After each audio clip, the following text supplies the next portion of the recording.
लोकसभा में थोड़ी देर में संविधान दिवस पर चर्चा होनी है। रक्षा मंत्री राजनाथ सिंह बहस की शुरुआत करेंगे। विपक्ष की ओर से प्रियंका गांधी चर्चा की शुरुआत करेंगी। 14 दिसंबर को बहस पर जवाब दिया जाएगा प्रधानमंत्री मोदी की ओर से।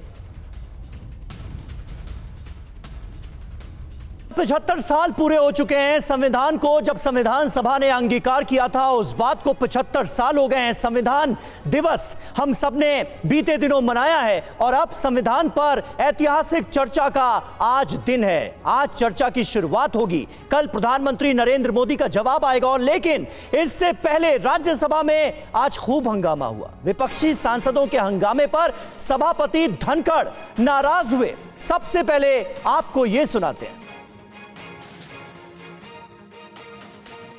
पूरे दिन 24 घंटे आपका यही काम है और मानकर चलिए किसान का बेटा हूं, कमजोरी नहीं दिखाऊंगा, देश के लिए मर जाऊंगा, मिट जाऊंगा। आप लोग चिंतन नहीं करेंगे। 24 घंटे एक ही काम है कि किसान का बेटा यहां क्यों बैठा है। मैं आंखों से देख रहा हूं, मेहरबानी कर दिल टटोलिए, मेहरबानी कर कुछ सोचिए। मैंने इज्जत देने में कोई कमी नहीं रखी है। And look at the gesturing, look at what you are saying. मैंने बहुत बर्दाश्त किया है। आज का किसान खेत तक सीमित नहीं है। आज का किसान हर जगह कार्यरत है, सरकारी नौकरी में है, उद्योग में है। आप प्रस्ताव लाए, आपका अधिकार है। प्रस्ताव पर चर्चा हो, आपका अधिकार है। पर आपने क्या किया? संविधान की धज्जियां उड़ा दी। किसने रोका आपके प्रस्ताव को? आपके यहां से बयान जारी होता है कि हमारे प्रस्ताव पर क्या हुआ। अरे कानून पढ़िए, आपका प्रस्ताव आ गया, 14 दिन बाद आएगा। आपने एक मुहिम चला रखी है। प्रमोद तिवारी जी, आप अनुभवी नेता हैं। प्रमोद तिवारी जी, आप अनुभवी नेता हैं। टटोलिए, आपने चुन चुन कर क्या बात की है। रेजोल्यूशन नहीं आया, विश्वास प्रस्ताव ले आइए। अरे पढ़िए उन 10 पॉइंट को। इज्जत करता हूं खड़गे जी की, 100% करता हूं। सूचनाएं प्राप्त हुई है। मैंने स्थगन प्रस्ताव की किसी भी सूचना के लिए आज अनुमति प्रदान नहीं की गई है।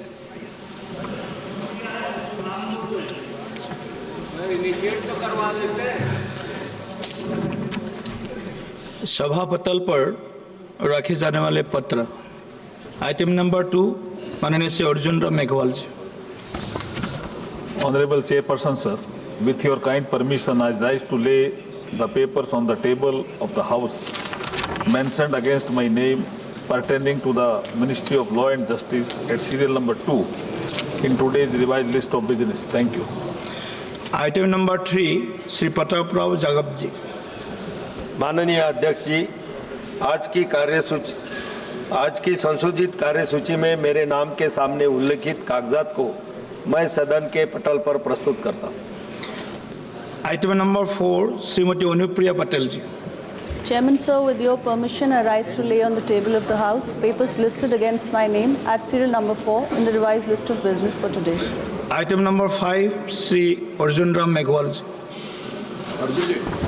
Honorable Chairperson, sir, with your kind permission, I rise to lay the papers on the table of the House mentioned against the name of my colleague, Shri Shantanu Thakur, pertaining to the Ministry of Ports, Shipping and Waterways at serial number 5 in the today's revised list of the business. Thank you. Item number 6, Shri Sanjay Seth ji. Sir, with your kind permission, I rise to lay on the table of the House a copy of English and Hindi. ये 2 तस्वीरें हमने अभी तक आपको दिखाई। एक तरफ राज्यसभा में आपने हंगामे की तस्वीर देखी क्योंकि वहां पर विपक्ष राज्यसभा के सभापति के खिलाफ अविश्वास प्रस्ताव लेकर आया है 60 सांसदों के हस्ताक्षर के तहत, और दूसरी तरफ लोकसभा की कार्यवाही पर हमारी नजर बनी हुई है, क्योंकि आज संविधान पर ऐतिहासिक चर्चा की शुरुआत का दिन है। विपक्ष की तरफ से प्रियंका गांधी बोलेंगी और सत्ता पक्ष की तरफ से रक्षा मंत्री राजनाथ सिंह चर्चा की करेंगे शुरुआत। आनंद प्रकाश पांडे हमारे संवाददाता इस वक्त हमारे साथ मौजूद हैं। आनंद, संविधान पर चर्चा की शुरुआत होने का आज दिन है, लेकिन सत्ता पक्ष और विपक्ष के तेवर जो हैं वो एक दूसरे के लिए बहुत तल्ख नजर आ रहे हैं, अलग अलग मुद्दों को लेकर। राज्यसभा में हमने अभी जोरदार हंगामा देखा, आज चर्चा के दौरान क्या एक्सपेक्ट किया जाए? लोकसभा पर सभी की नजरें।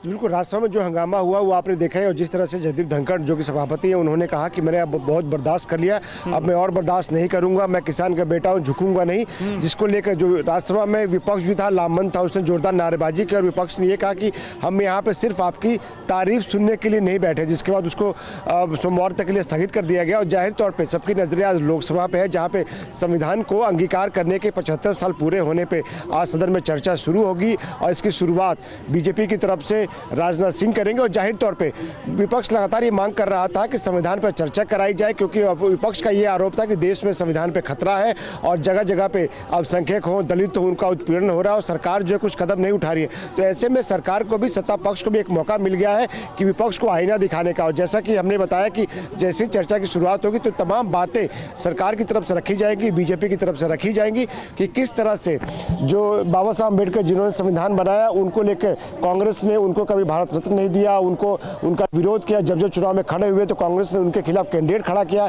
इसके अलावा जो आपातकाल लगा उसको जिक्र किया जाएगा बीजेपी के स्पीकर की तरफ से कि कैसे आपातकाल लगाया गया था। इंदिरा गांधी की तरफ से जो नागरिकों के जो अधिकार थे, जो उनके मौलिक अधिकार थे, उनको ताक पर रख दिया गया, लोगों को जेल में डाल दिया गया था, फ्रीडम ऑफ एक्सप्रेशन नहीं था। तो तमाम ऐसी बातें हैं वो गिनाई जाएगी। साथ ही साथ सरकार की तरफ से बीजेपी की तरफ से भी तैयारी कि किस तरह से जो बीजेपी कांग्रेस शासित जो केंद्र सरकारें रही है, किस तरह से उन्होंने राज्यों की सरकारों को जबरन हटाया है, वहाँ पे गवर्नर रूल लगाया, राष्ट्रपति शासन लगाया। ये तमाम बातें जो है बीजेपी के स्पीकर जो तैयार करके आए हैं, और जब उनका मौका मिलेगा वो बोलेंगे। जाहिर तो आज के बीजेपी के स्पीकर्स की बात करें तो लिस्ट आपके सामने है। राजनाथ सिंह है, उसके बाद किरण रिजिजू जो कि संसदीय कार्य मंत्री है वो बोलेंगे, भर्तृहरि मेहताब बोलेंगे, जगदम्बिका पाल, तेजस्वी सूर्या, रविशंकर प्रसाद, डी पुरंदेश्वरी, अभिजीत गंगोपाध्याय। जाहिर तौर पर अभिजीत गंगोपाध्याय जब बोलेंगे तो उनका हमला जो है टीएमसी पर रहेगा, ममता बनर्जी सरकार पर रहेगा।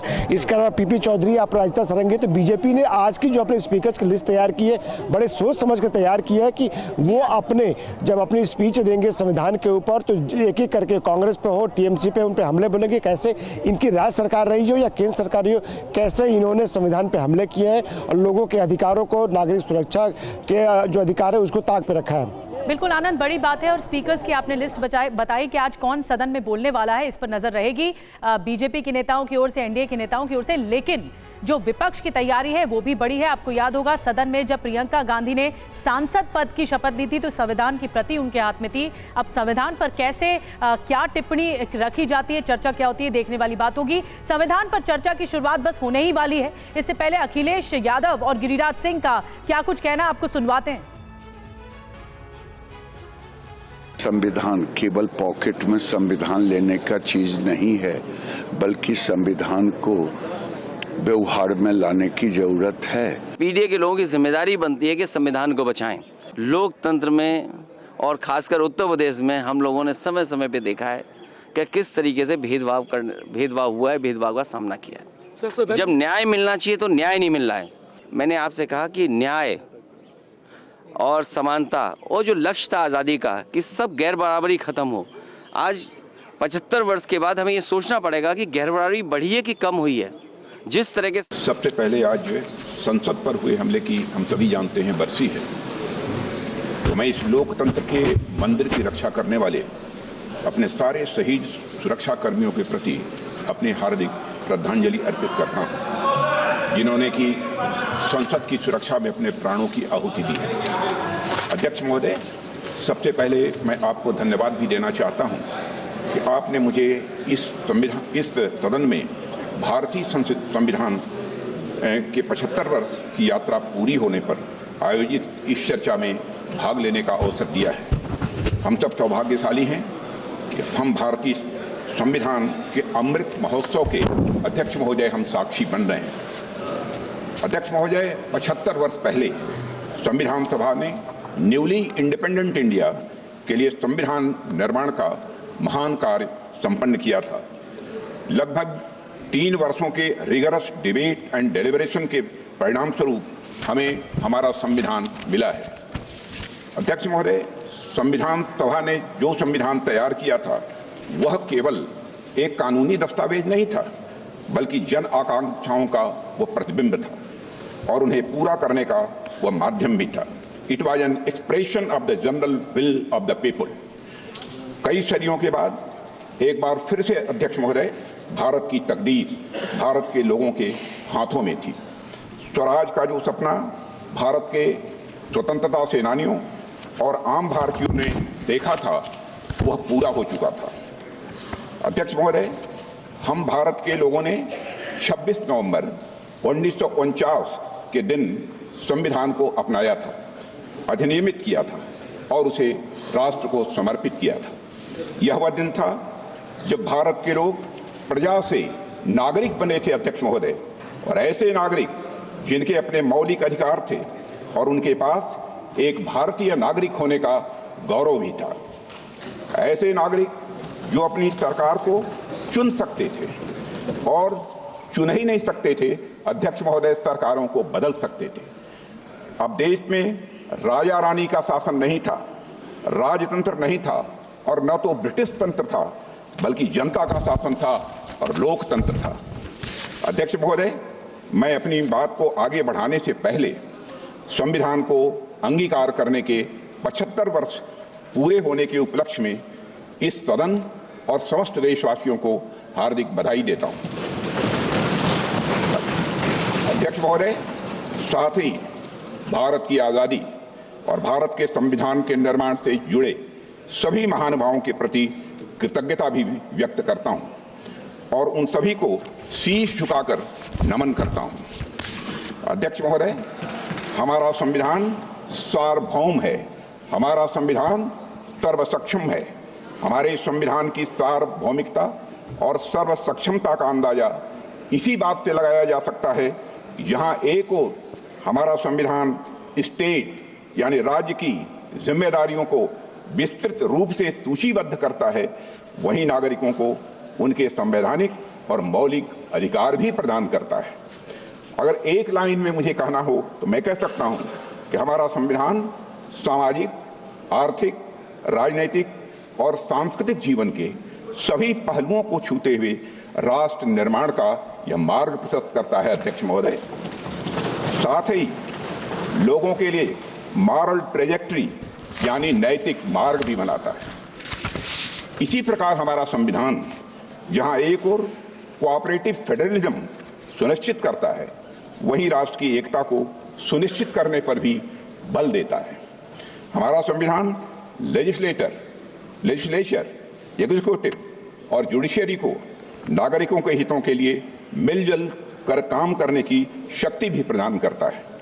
साथ ही चेक्स एंड बैलेंसेस का भी सिस्टम यह संविधान प्रदान करता है, जिसे सभी संस्थाएं अपने संवैधानिक दायरे में रहकर वह काम कर सकें। अध्यक्ष महोदय, भारत का संविधान सिर्फ एक शासन प्रणाली स्थापित करने का ही कार्य नहीं करता है, बल्कि भारत के गौरव को पुनर्स्थापित करने का यह एक रोड मैप है। अध्यक्ष महोदय, और साथ ही यह भारत को विश्व पटल पर सही स्थान दिलाने का रोड मैप है। भारत को पुनः एक आदर्श राष्ट्र बनाने का भी अध्यक्ष महोदय रोड मैप है, और यह रोड मैप है विकास का, रोड मैप है समता का, रोड मैप है न्याय का, रोड मैप है स्वतंत्रता का, बंधुता का, राष्ट्र की एकता और अखंडता को अक्षुण्ण रखने का। यह रोड मैप है नागरिकों की गरिमा सुनिश्चित करने का। अध्यक्ष महोदय, कुछ लोगों द्वारा हमारे संविधान को कॉलोनियल रूल यानी उपनिवेशवाद का उपहार मान लिया जाता है, या अक्सर हमारे संविधान को पश्चिमी देशों के संविधान से ली गई अच्छी बातों का एक संकलन मात्र मान लिया जाता है। अध्यक्ष महोदय, पिछले कुछ वर्षों में देश में एक ऐसा माहौल बनाने का प्रयास किया गया है कि संविधान एक पार्टी की विशेष देन है। इन सभी बातों में डेप्थ एंड ब्रेथ मैं मानता हूं कि दोनों की कमी है। अध्यक्ष महोदय, संविधान निर्माण में बहुत से लोगों की भूमिका को जानबूझकर नकार दिया गया है, जबकि सच्चाई यह है कि हमारा संविधान हमारी सिविलाइजेशनल वैल्यूज यानी सभ्यता एवं सांस्कृतिक मूल्यों का एक एक्सप्रेशन है। अध्यक्ष महोदय, हमारा संविधान स्वाधीनता संग्राम के हवन कुंड से निकला हुआ यह अमृत है। हमारा संविधान स्वतंत्रता सेनानियों के त्याग से सिंचित यह हमारा स्वाभिमान है। यह एक सीरीज ऑफ हिस्टोरिकल इवेंट्स का आउटकम है।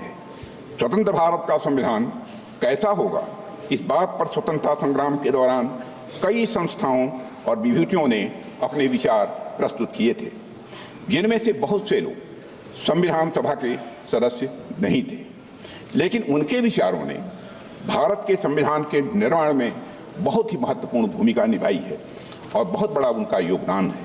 हमें याद रखना चाहिए कि पंडित मदन मोहन मालवीय, लाला लाजपत राय, सरदार भगत सिंह, वीर सावरकर और ऐसे कई महापुरुषों के विचारों ने हमारे संविधान की भावना को मजबूत और समृद्ध किया है।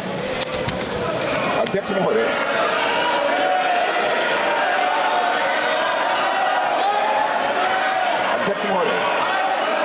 हमारे प्रेरणा स्रोत डॉक्टर श्यामा प्रसाद मुखर्जी का मानना था कि संविधान कलेक्टिव इफोर्ट और कंसेंसस का रिजल्ट होना चाहिए। मैं फिर से दोहराना चाहता हूं, हमारे प्रेरणा स्रोत डॉक्टर श्यामा प्रसाद मुखर्जी का यह मानना था कि संविधान कलेक्टिव इफोर्ट और कंसेंसस का रिजल्ट होना चाहिए। अध्यक्ष महोदय, हमारा संविधान इसी सामूहिक प्रयास और समझ का नतीजा। हमारे संविधान के लिखे जाने से 6 साल पहले यानी 1944 में लिखे गए constitution of the Hindustan free state नाम के दस्तावेज में कई बड़े नेताओं ने संविधान के बारे में अपने विचार दिए थे। इसमें सभी नागरिकों के लिए धार्मिक स्वतंत्रता सुनिश्चित करने की बात कही गई थी। इस बात का उल्लेख एक इमिनेंट ज्यूरिस्ट श्री अर्घसेन गुप्ता ने भी किया है। अध्यक्ष महोदय, उस दस्तावेज में प्रत्येक नागरिक को अपनी संस्कृति और भाषा की रक्षा करने का भी अधिकार दिया गया था। सरकार को रिलीजन के आधार पर भेदभाव करने से स्पष्ट रूप से प्रतिबंधित किया गया था। सार्वजनिक अनुदान प्राप्त करने वाले स्कूलों को रिलीजियस एजुकेशन देने की मनाही थी और यह भी स्पष्ट किया गया था कि स्टेट का कोई रिलीजन नहीं होगा, यानी वह सेकुलर होगा। और यह बात वे लोग कह रहे थे जिन्हें हमारे सामने बैठे कुछ लोगों के दल कांग्रेस के लोग कम्युनल कहा करते थे। यह बात उन लोगों ने कही थी। अध्यक्ष महोदय, constitution of the Hindustan free state से डॉक्टर श्यामा प्रसाद मुखर्जी बेहद प्रभावित थे। और अगर हम संविधान सभा की बहस को ध्यान से पढ़ें तो पता चलता है कि उन्होंने राष्ट्रीय एकता के लिए और अलगाववादी प्रवृत्तियों पर अंकुश लगाने के लिए एक मजबूत संघ यानी स्ट्रांग यूनियन की आवश्यकता पर विशेष बल दिया था और स्वतंत्रता और समानता के सिद्धांतों पर आधारित एक गणतांत्रिक संविधान की डॉक्टर श्यामा प्रसाद मुखर्जी ने वकालत भी की थी। हमारे वर्तमान संविधान में भी इन्हीं मूल्यों को अध्यक्ष महोदय प्राथमिकता दी गई है, मगर इस बात का कहीं उल्लेख नहीं मिलता है। एक पार्टी विशेष द्वारा संविधान निर्माण के कार्य को हाईजैक और एप्रोप्रिएट करने की कोशिश हमेशा से की गई है। अध्यक्ष महोदय, भारत में कॉन्स्टिट्यूशन मेकिंग से जुड़ी ये सब बातें लोगों से छिपाई गई हैं। इतिहास में जाने पर पता चलता है कि हमारे देश में इस बात पर व्यापक सहमत थी कि भारत का भविष्य किस तरह के कानून से निर्धारित हो। मैं आज यह स्पष्ट करना चाहता हूं अध्यक्ष महोदय कि हमारा संविधान किसी एक पार्टी की देन नहीं है। भारत का संविधान भारत के लोगों के द्वारा भारत के विचारों के साथ भारत के मूल्यों के अनुरूप बनाया गया एक अनपैरेलल्ड ट्रांसफॉर्मेटिव यह डॉक्यूमेंट है। अध्यक्ष महोदय, पश्चिमी सभ्यता में राज्य की अवधारणा नाइट वॉचमैन स्टेट की थी। नाइट वॉचमैन स्टेट का कंसेप्ट विश्व प्रसिद्ध विचारक जॉन स्टुअर्ट मिल के द्वारा दिया गया था, जिसका अर्थ है कि सरकार का दायित्व लोगों की सुरक्षा प्रदान करने तक ही यह सीमित रहे। किंतु हमारे देश में राजधर्म की बात की गई है। अध्यक्षों, महाभारत के शांति पर्व में राजा को सिर्फ राजधर्म लागू करने की शक्ति दी गई है, पर वह राजा राजधर्म का स्रोत नहीं माना गया है। अध्यक्ष महोदय, हमारे यहाँ राजा भी राजधर्म से बंधा हुआ है। उसकी शक्तियां लोगों के कल्याण के लिए हैं, समाज के कमजोर वर्गों के रक्षा के लिए है। अध्यक्ष महोदय, हमारा संविधान कॉन्स्टिट्यूशनल मशीनरी के जरिए नागरिकों के कल्याण के लिए पूरी तरह से प्रतिबद्ध है। उनकी स्वतंत्रता सुनिश्चित करने के लिए भी यह प्रतिबद्ध है। हमारा संविधान नागरिकों के समग्र विकास के रास्ते में आने वाली सभी बाधाओं को हटाने तथा समुचित विकास के लिए अनुकूल परिस्थितियां पैदा करने के लिए राज्य को निर्देश देता है। संविधान के भाग 4 में दिए गए directive principles of state policy से यही भावना निकलकर सामने आती है। अध्यक्ष महोदय, मुझे इस बात का गर्व है, गर्व नहीं बल्कि मुझे गौरव की अनुभूति है कि प्रधानमंत्री नरेंद्र मोदी जी के नेतृत्व में हमारी सरकार सबका साथ, सबका विकास, सबका विश्वास और सबका प्रयास भावना के साथ यह काम कर रही है। हमारी सरकार भारत के संविधान में निहित धर्म और भावना दोनों के अनुरूप काम कर रही है। अध्यक्ष महोदय, हमारा संविधान प्रोग्रेसिव है, हमारा संविधान प्रोग्रेसिव है, प्रगतिशील है, समावेशी है, परिवर्तनकारी है। हमारे संविधान ने हमें एक ऐसे समाज के निर्माण का ब्लूप्रिंट दिया है जिसमें हर समाज जो हर प्रकार से समाज में समरसता हो, सद्भाव हो और साथ ही समृद्धि भी हो। अध्यक्ष महोदय, जहां देश के शीर्ष पद को प्राप्त करने के लिए जन्म की पहचान मायने न रखती हो, यह है हमारा संदेश। जहां एक गरीब परिवार में जन्म लिया व्यक्ति भी प्रधानमंत्री बन सके, देश का और वह देश का राष्ट्रपति भी बन सके। संविधान क्रियान्वयन के कुछ वर्षों बाद ही संविधान की मूल भावना को ताक पर रख दिया गया था। अध्यक्ष महोदय, लेकिन हमारी सरकार ने संविधान के मूल्यों को खुले और सच्चे मन से स्वीकार किया है। मुझे खुशी है कि हमारी सरकार संविधान की मूल भावना को केंद्र में रखकर जनहित के मार्ग पर तेजी से आगे बढ़ रही है। हमने गुलामी की मानसिकता को समाप्त करके भारतीय न्याय संहिता, भारतीय नागरिक सुरक्षा संहिता और भारतीय साक्ष्य अधिनियम जैसे नए कानूनों को पारित किया है। अध्यक्ष महोदय, हमारी सरकार ने समाज के सभी वर्गों और विशेषकर कमजोर वर्गों के लोगों को समुचित विकास, उनके समुचित विकास को अपना यह लक्ष्य बनाया है। रिफॉर्म, परफॉर्म और अध्यक्ष महोदय ट्रांसफॉर्म के हमारे संकल्प ने आज भारत को दुनिया की सबसे बड़ी अर्थव्यवस्थाओं की कतार में लाकर खड़ा कर दिया। अध्यक्ष महोदय, आज गरीब लोगों को प्रधानमंत्री आवास योजना की वजह से अपना पक्का मकान मिल रहा है।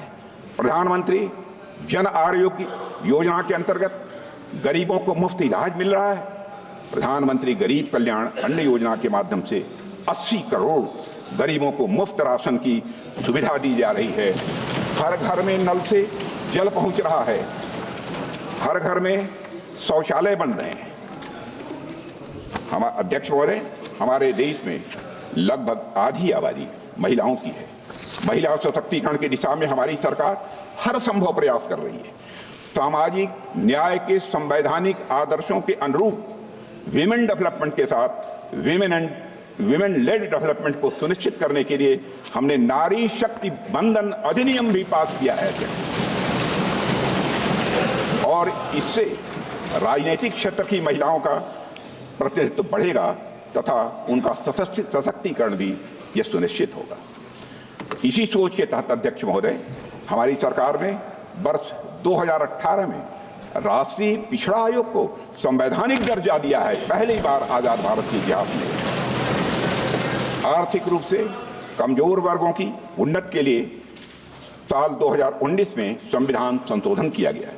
इसके लिए हमने आर्थिक आधार पर 10% आरक्षण का अवसर प्रदान किया है इकोनॉमिकली बैकवर्ड क्लास के लिए। अध्यक्ष महोदय, समग्र और समावेशी विकास के ये सभी काम हमारे संवैधानिक मूल्यों और आदर्शों के यह जीवंत रूप हैं। हमारी सरकार ने न सिर्फ संविधान के मूल्यों को केंद्र में रखकर काम किया है, बल्कि संविधान को लेटर एंड स्पिरिट में बखूबी हमारी सरकार ने लागू किया है। अध्यक्ष महोदय, इस देश में एक ऐसा राज्य भी था जहां देश का संविधान लागू नहीं होता था, संसद के कानून भी पूरी तरह लागू नहीं होते थे। हमने वहां भी संविधान को पूरी तरह से लागू करके दिखाया है अध्यक्ष, और आज पूरा देश उस निर्णय का सकारात्मक परिणाम अपनी प्रत्यक्ष आंखों से देख रहा है। हाल में चुनाव संपन्न हुए हैं, रिकॉर्ड मतदान हुआ है अध्यक्ष महोदय, लंबे समय बाद हुआ है। एक भी हिंसा की घटनाएं मतदान के दौरान नहीं हुई है। अध्यक्ष महोदय, मैं वहां की जनता का अपनी तरफ से हार्दिक अभिनंदन करता हूं। अध्यक्ष महोदय, हमारे संविधान ने हमें भारतीयता से पुनः परिचित कराया है। हमें अपनी संस्कृति, सभ्यता और संस्कृति के प्रति गौरव की भावना का यह संदेश दिया है। जैसे हमारे संविधान की मूल प्रति के भाग 3 में, जिसमें मौलिक अधिकारों का वर्णन है, उसमें भगवान श्री राम, मां सीता जी और प्रभु लक्ष्मण जी की तस्वीर भी अंकित है। अध्यक्ष महोदय, अध्यक्ष महोदय, संविधान की मूल प्रति के मुख पृष्ठ पर अजंता गुफाओं की पेंटिंग्स की छाप मिलती है, और अध्यक्ष महोदय, साथ ही कमल का फूल भी अंकित है। वह कमल का फूल यह दर्शाता है कि सदियों की गुलामी के दलदल से बाहर आकर अब एक संप्रभु और लोकतांत्रिक गणराज्य का उदय हो चुका है। हमारा संविधान और उसमें उकेरी गई आकृतियां हमारी सर्वोत्तम विरासत, समृद्ध इतिहास और महान परंपरा की यह वाहक है। इसी परंपरा को हम विकास भी, विरासत भी की भावना के साथ तेजी से आगे बढ़ा रहे हैं। हम सभी जानते हैं, भारत लोकतंत्र की जननी है। हमारे लोकतंत्र की महानता के बारे में बाबा साहब अम्बेडकर ने संविधान सभा में भी कहा था, and I quote, there was a time when India was studded with republics and even where there were monarchies, they were either elected or limited. They were never absolute. It is not that Indians did not know parliament or parliamentary procedure. A study of the Buddhist Bhikshu Sanghas discloses that not only there were parliaments for the Sanghas, but they knew and observed all the rules of parliamentary procedure known to modern times. अध्यक्ष महोदय, हम ऐसी ही महान परंपरा का हिस्सा हैं, और यह हम सभी के लिए गौरव और यह स्वाभिमान की बात है। अध्यक्ष महोदय, हमारा संविधान अथक परिश्रम और विचार विमर्श का यह परिणाम है। इसके निर्माण में शामिल सभी महानुभाव महान देशभक्त थे। Doctor B.R. अम्बेडकर, श्री अल्लादी कृष्ण स्वामी अय्यर, श्री K.M. मुंशी, श्री गोपाल स्वामी अयंगर, श्री पंडित जवाहरलाल नेहरू, सरदार वल्लभ भाई पटेल, डॉक्टर राजेंद्र प्रसाद। जो मैं बोल रहा हूं वो सच्चाई है। डॉक्टर राजेंद्र प्रसाद और डॉक्टर श्यामा प्रसाद मुखर्जी जैसे नेताओं ने हमारे संविधान के निर्माण में अपनी महत्वपूर्ण भूमिका निभाई है और अपना महत्वपूर्ण योगदान दिया है। H.B. Kamat, P.S. Deshmukh, R.K. सिल्वा, शिवमनलाल सक्सेना, ठाकुरदास भार्गव, K.T. शाह और हृदयनाथ कुंजरू आदि जैसी महान विभूतियों ने अपने अनुभव और ज्ञान से हमारे संविधान को समृद्ध किया है। ड्राफ्टिंग कमेटी के सलाहकार B.N. राव और इसके मुख्य मसौदाकार S.N. मुखर्जी अपने असाधारण योगदान के लिए आज भी याद किए जाते हैं। अध्यक्ष महोदय, अमूमन जब भी संविधान की बात की जाती है तो हम फाउंडिंग फादर्स की बात तो करते हैं, लेकिन फाउंडिंग मदर्स की बात नहीं करते। लेकिन आज मैं भारतीय गणतंत्र की उन फाउंडिंग मदर्स को भी अपनी श्रद्धांजलि अर्पित करना चाहता हूं, जिनका संविधान निर्माण में बहुत ही महत्वपूर्ण योगदान रहा है, और जितना कि हमारे फाउंडिंग फादर्स का रहा है। यहां मैं एक ऐसी पुस्तक का उल्लेख करना चाहता हूं अध्यक्ष महोदय, जो संविधान सभा की उन महिला सदस्यों की भूमिका का वर्णन करती है, जिनके योगदान का इतिहास द्वारा उचित मूल्यांकन नहीं किया गया था। Founding mothers of the Indian republic पुस्तक का नाम है founding mothers of the Indian republic, gender politics of the framing of the constitution नामक यह किताब संविधान की महिला सदस्यों का जीवन चित्रण करते हुए संविधान के निर्माण में उनके योगदान पर विस्तृत प्रकाश डालती है। जब 24 जनवरी 1950 को भारतीय संविधान पर अध्यक्ष महोदय जनप्रतिनिधियों द्वारा हस्ताक्षर किए गए, तो उस दस्तावेज पर हस्ताक्षर करने वालों में 11 महिलाएं भी शामिल थीं। उनके नामों का यहाँ पर मैं उल्लेख करना चाहूँगा, और मैं मानता हूँ कि उल्लेख करना इस संसद के समक्ष आवश्यक भी है। जी दुर्गाबाई, अम्मू स्वामीनाथन, अमृत कौर, दक्षिणायनी वेलायुधन, हंस मेहता, रेणुका रे, सुचिता कृपलानी, पूर्णिमा बनर्जी, बेगम कुदशिया, एजाज रसूल, कमला चौधरी और एनी मैस्करीन। अध्यक्ष महोदय, मैं समझता हूं कि सदन और देश के द्वारा अपनी संविधान सभा की इन महान महिलाओं को हर्ष ध्वनि के साथ उनकी सामूहिक सराहना की जानी चाहिए।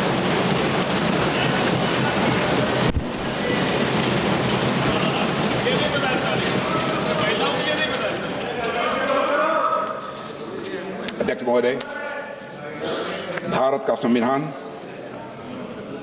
संविधान भारत और भारतीयता के मूल विचार की यह उपज है।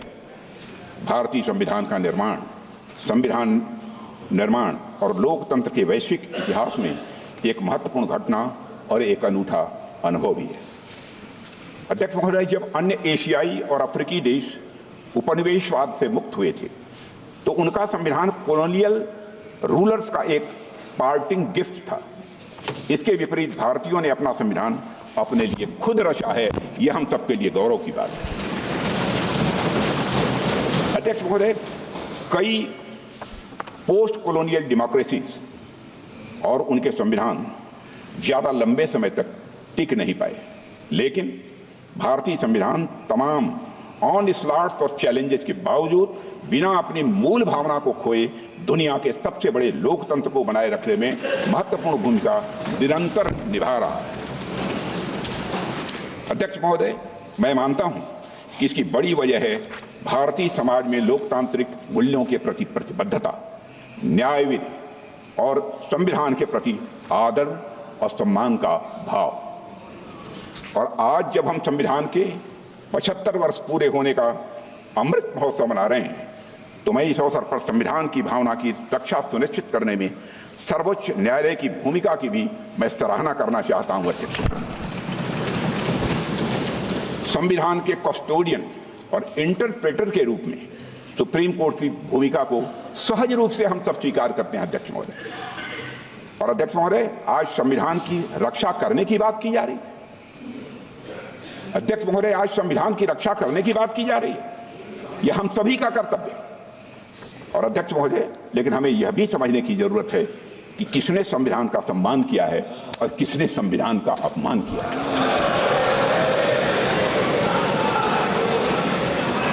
अध्यक्ष महोदय, इसी संदर्भ में मैं सुप्रीम कोर्ट के पूर्व जस्टिस यशआर खन्ना की आत्मकथा नाइदर रोजेज नॉर थॉर्न्स नामक किताब से एक पंक्ति उद्धृत करना चाहता हूं, जिसमें उन्होंने साफ साफ लिखा है, and I would like to quote, I told my younger sister Santosh, I told my younger sister Santosh, I have prepared a judgment which is going to cost me the Chief Justiceship of India, unquote.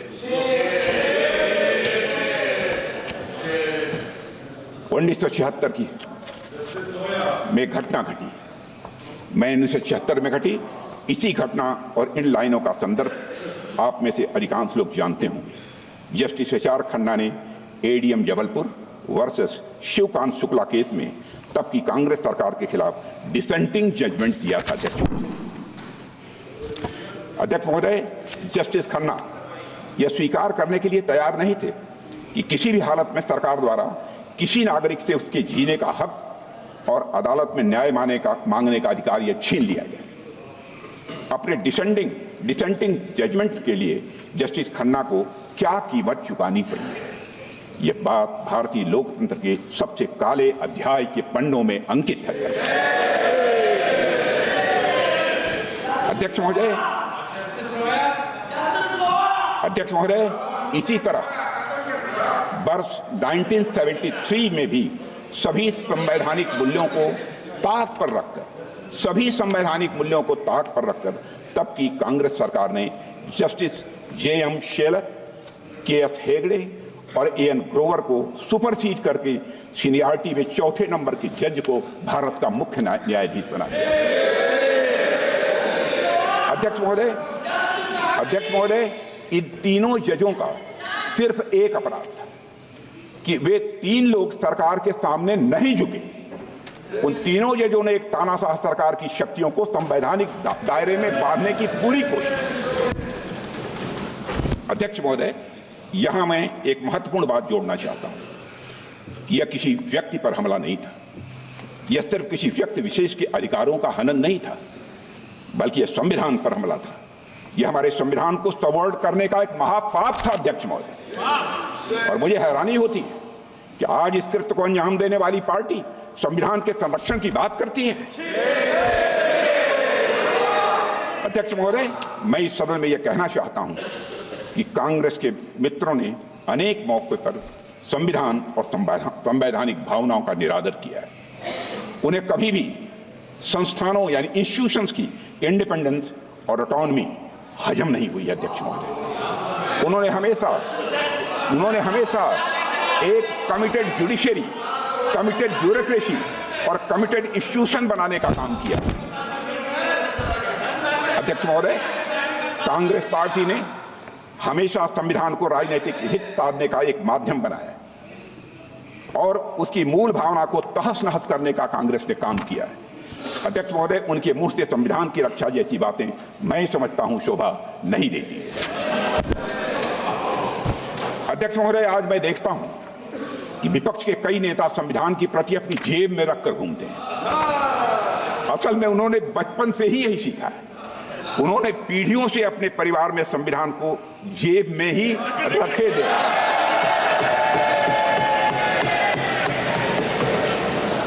लेकिन अध्यक्ष महोदय, Bharatiya Janata party संविधान को सिर माथे पर लगाती है।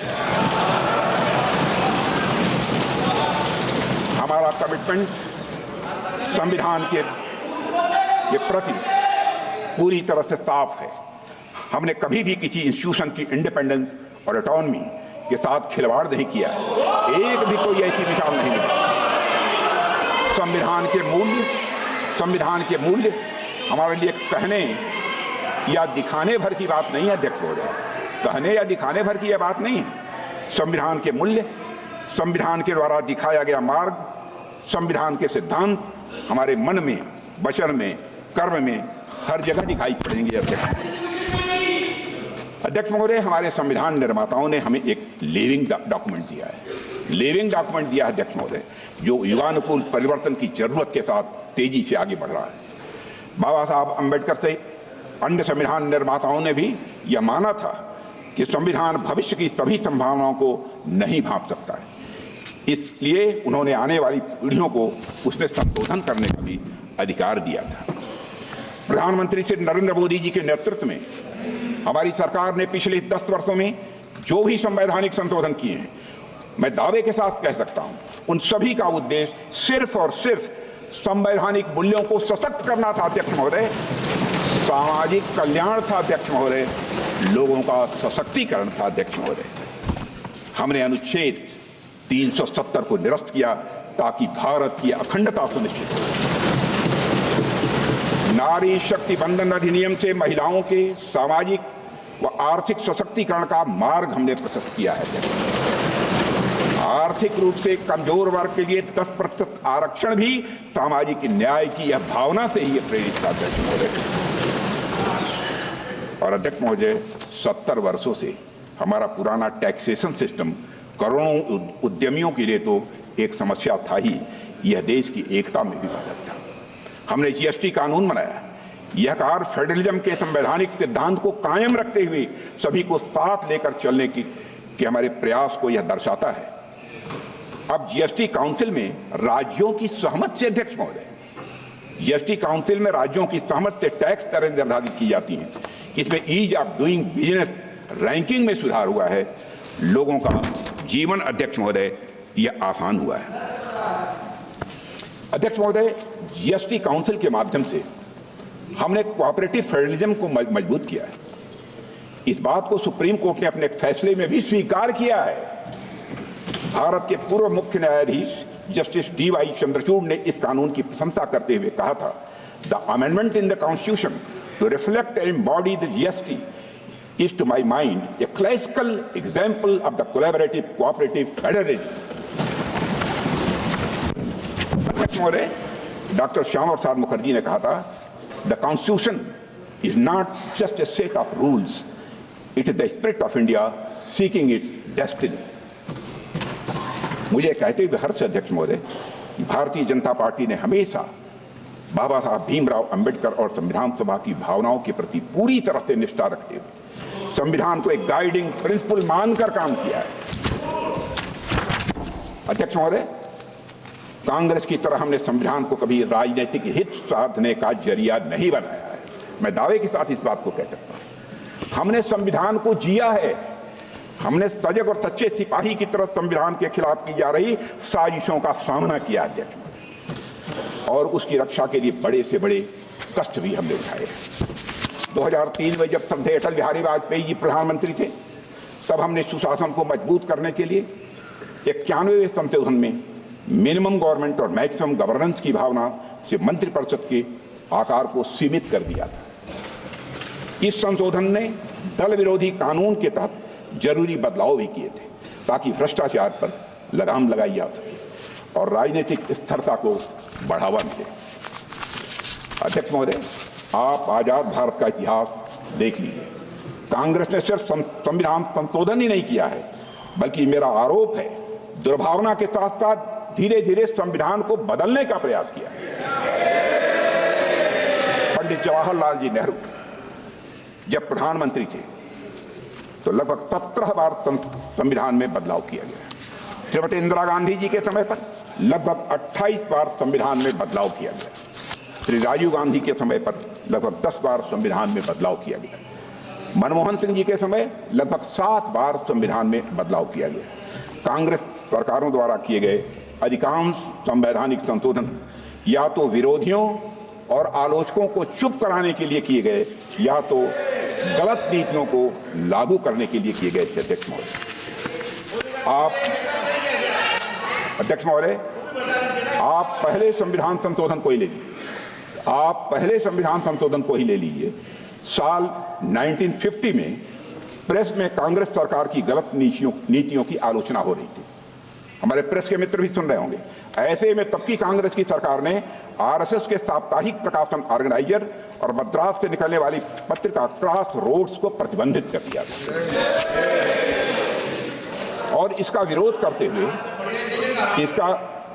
करते हुए ऑर्गेनाइजर के संपादक श्री के.आर. मलकानी ने लिखा था, I would like to quote, to threaten the liberty of the press, to threaten the liberty of the press for the sole offense of the non-conformity to official view may be a handy tool for tyrants, but only a crippling curtailment of the civil liberty in a free democracy.